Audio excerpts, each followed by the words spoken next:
Okay, so today we are going to review your homework, which was mixed examples on solving equations. That was on page 189 and 190. So we're just going to start and go ahead and go over some examples here pretty quickly.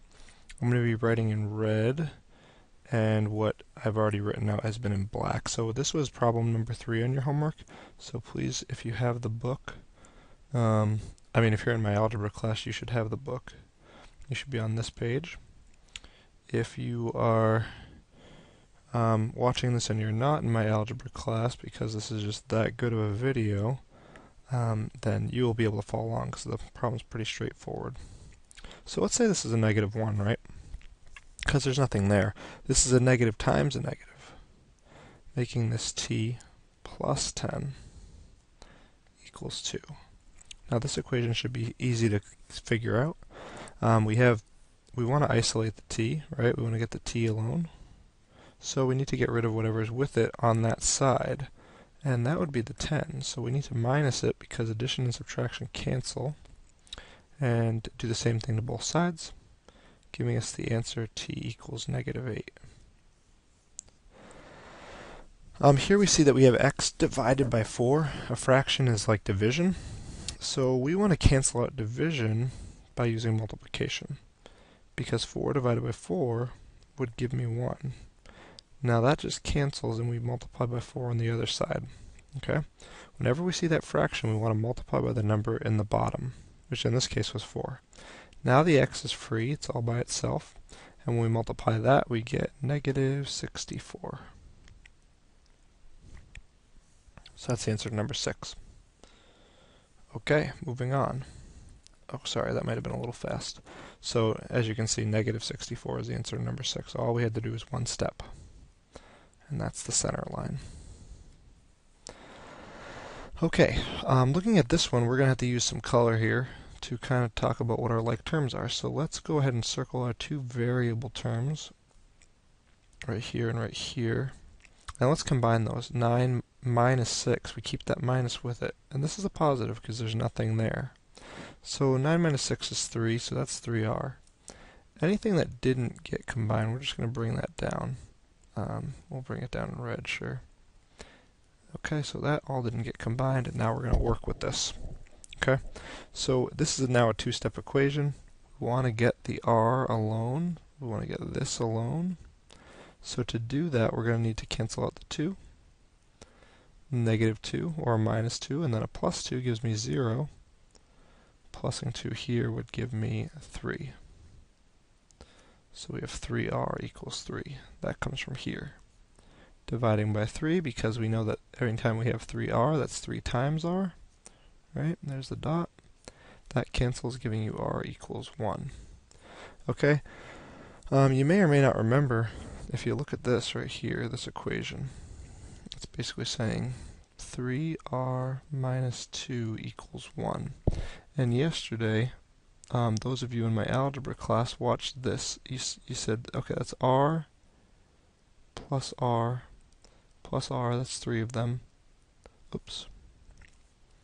R plus r plus r, 3r, minus 1, that's minus 2, equals 1. Right? That's what we had. We said that this equation is this. I want to see if we can do some work here to figure this out. Well, if I had a minus 1 here and I went and added 1, and I added 1 here, that would go away. But I'd have to add 1 here, and I'd have to add 1 here again to keep it balanced on both sides. Giving me now just 3r, right? r plus r plus r, 3r, equals 1 plus 1 plus 1. Right? And look at that. Each r, there's 3 of those, and there's 3 1s. Each r would have to be worth 1 for that to actually work. So that's why this is a good answer. Okay, moving on to number 10. We see parentheses. That's automatically going to make us think distributive property. The negative 2 times the 4 is negative 8. The negative 2 times the negative x. Don't forget this negative here. Negative times the negative is a positive. Now it's 2x. Everything else just goes ahead and comes down. find our sides by putting our line here, and let's see if we can combine any like terms here. So I will use the blue to circle that this is a constant term. It's just a regular old number. This is a constant term. They can be combined to become negative 15. Okay? Everything else just comes on down, unchanged. We want to isolate the 2x. Okay, so to get the 2x alone, we want to isolate the variable term. We always are going to move the constants first, and then we're going to deal with that variable thing. Okay, so what we're going to do is we're going to add 15 to make this 0, and if we did it there, we have to do it here, giving us, let me just get rid of that, giving us, well, we're going to take this to the side now just because 2x, right, that's this right here, equals, and we got to add those. That's 20. Our last step is to notice that this is 2 times x because they're crunched together, right? And to cancel out multiplication, we use division. That's because 2 divided by 2 gives you just 1x, regular old x. And that divides to 10. 20 divided by 2. Okay? We're going to keep going because we got a lot to cover today, even though I am not in school.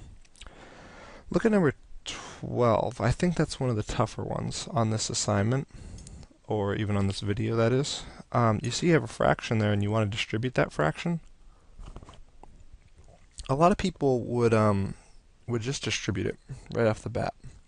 But I find it simpler, and for the purpose of this class, I think it's better for you to just put a times 4 there and put a times 4 there. That's because the 4 on the bottom will cancel with that 4 that you put up top. Okay, now it's just gone, and you write exactly that. 3x plus 8 equals, and that becomes 36, 9 times 4. Okay, now this is pretty good, and what you're always going to probably do here is distribute. There is a shortcut here, but we're not even going to go into that right now. You could have divided by 3 to get just x plus 8 equals 12, but if that's confusing you, let's just go ahead and distribute, because I don't want to add anything on that you haven't seen before. So as we distribute here, we get 3x plus 3 times 8, that's 24, equals 36. This should be an equation that you're able to solve at this point. Okay, so let's box that in and see. This right here, you got to be able to just do it. Okay, so as we look at that equation, let's finish it off in blue here. We want to move the numbers first. Okay, so as we're trying to get the x term alone, we move the regular constants first, and that gives us 12 here, equals 3x. So 3x equals 12 is where we're at. I'm just going to recopy that, and this would be multiplication, right, because they're crunched together. So we need to cancel it out with division, and of course we use the number in front of the variable to divide by. Okay, there's no multiplication here, like 12 times something. There's not. So that's why we're not dividing by 12, we're dividing by 3. That's important. A lot of people would sometimes divide it the wrong way.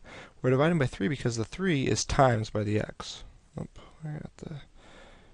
Don't show the message again. Okay, sorry about that. So now we have x equals 4, because 12 divided by 3 is 4. Okay?